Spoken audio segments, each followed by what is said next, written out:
예, 신규선 전 동아일보 편집국장 저희 정치데스크 멘토로 모셨습니다. 예. 어서 오십시오. 네. 안녕하세요. 예, 방금 들으신 바와 같이 박영수 특별검사팀이 90일간의 수사 결과를 발표했는데요. 박영수 특검 90일간의 수사 결과에 대한 소회도 발표했습니다. 먼저 그 소회 내용부터 들어보시겠습니다. 특검팀원 전원은 국민의 명령과 기대에 부응하고자 뜨거운 의지와 일관된 투지로 수사에 임했습니다. 하지만 한정된 수사기관과 주요 수사 대상의 비협조 등으로 인해서 특검 수사는 절반에 그쳤습니다.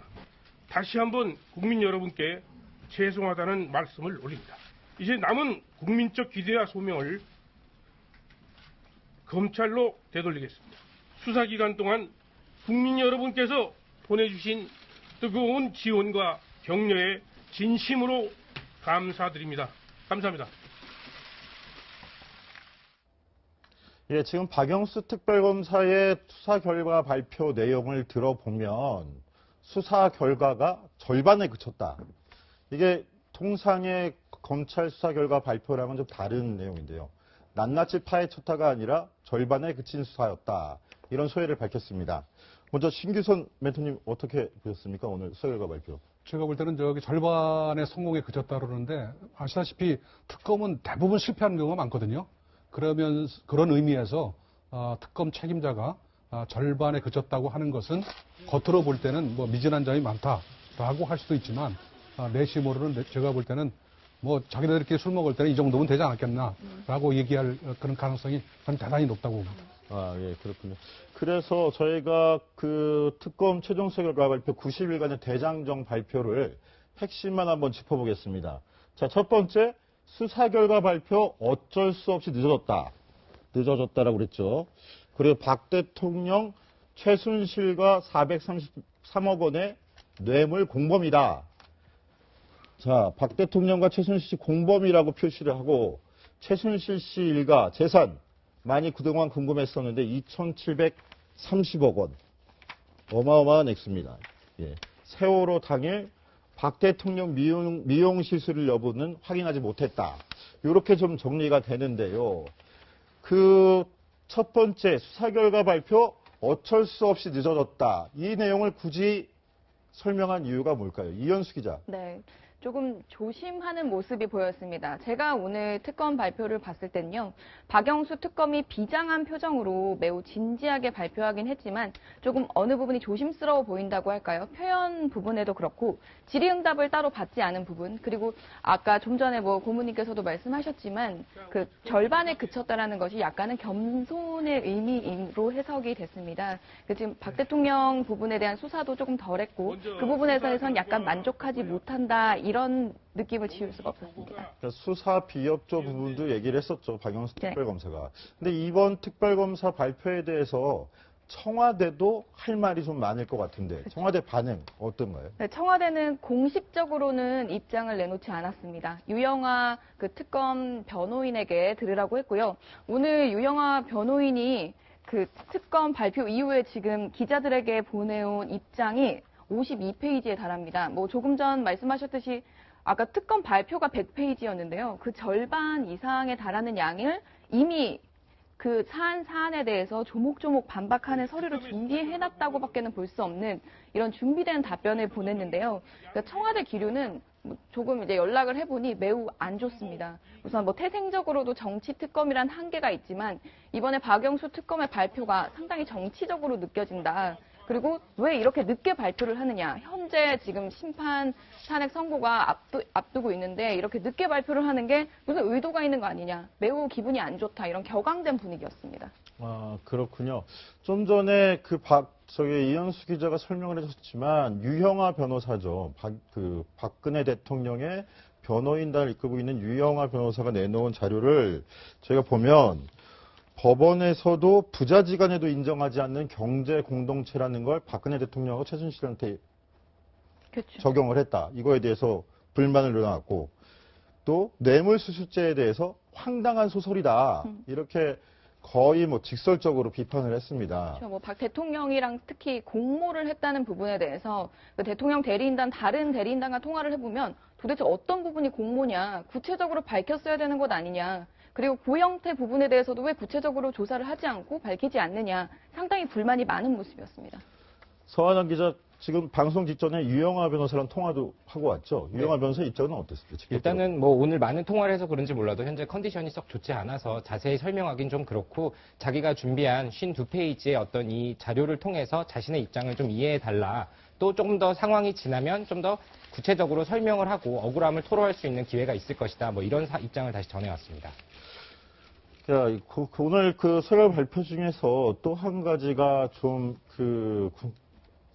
좀 놀라운 사실이 뭐냐면 최순실 일가의 재산이 2,700억 원이다. 그리고 최순실 씨의 재산이 250억 원에 달한다는 내용이었는데 최석호 기자, 어떻게 정리가 된 겁니까, 이게?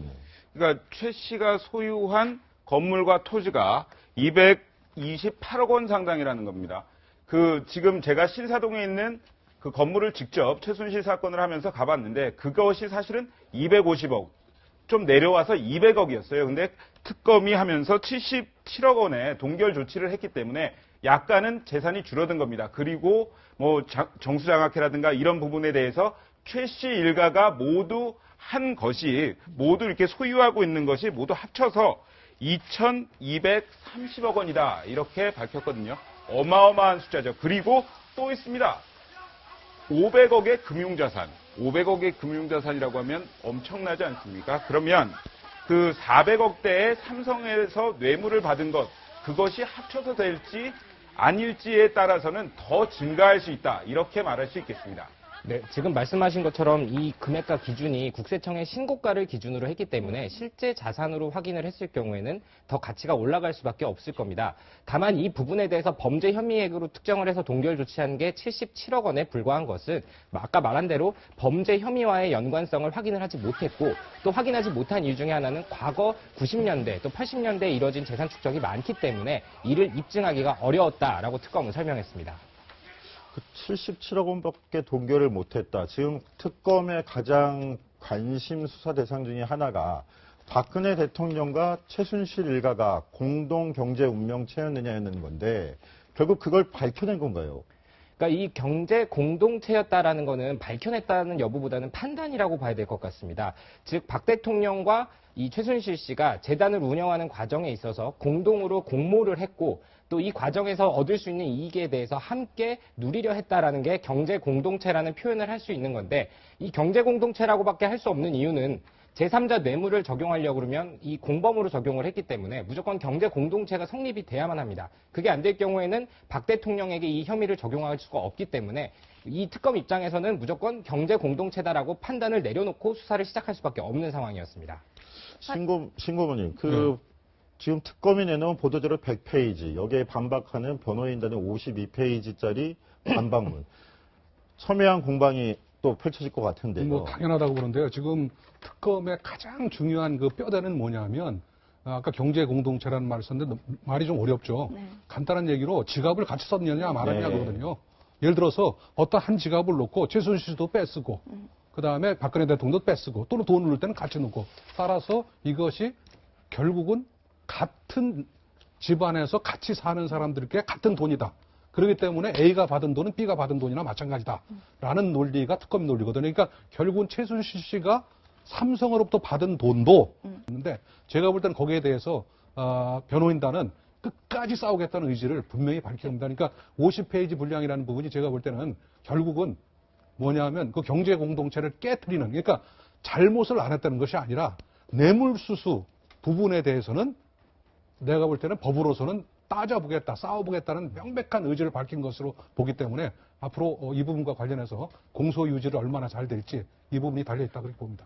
네, 사실 대통령이 이 부분에 대해서도 직접 입장을 밝힌 적이 있었습니다. 뭐 기자단 간담회에서도 그랬고요. 직접 싱크를 들어보고 갈까요?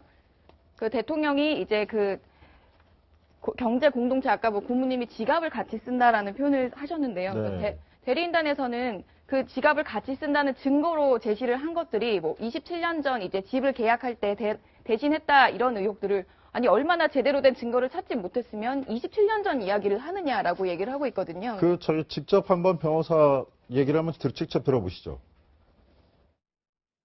자기들 하고 싶은 이야기 다 하던데. 그렇잖아요. 대통령에 대해서 그것도 공모라고 이야기를 해버리고.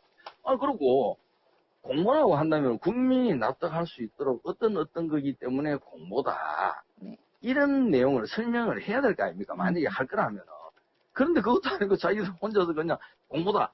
이런 이야기 해버리면 국민들은 그러면, 국회에서 특별검사까지 뽑아놨으니까, 저분들 한 이야기 맞겠다. 그렇게 생각할 거예요. 네, 지금 반박도 굉장히 거센 것 같습니다. 지금 사정이 이렇다 보니 오늘 특검 앞에서도 굉장히 소란이 좀 있었던 것 같은데요. 찬반 집회가 특검 수사 결과 발표를 앞두고도 뜨겁게 벌어졌었죠. 최 기자. 예, 그렇습니다.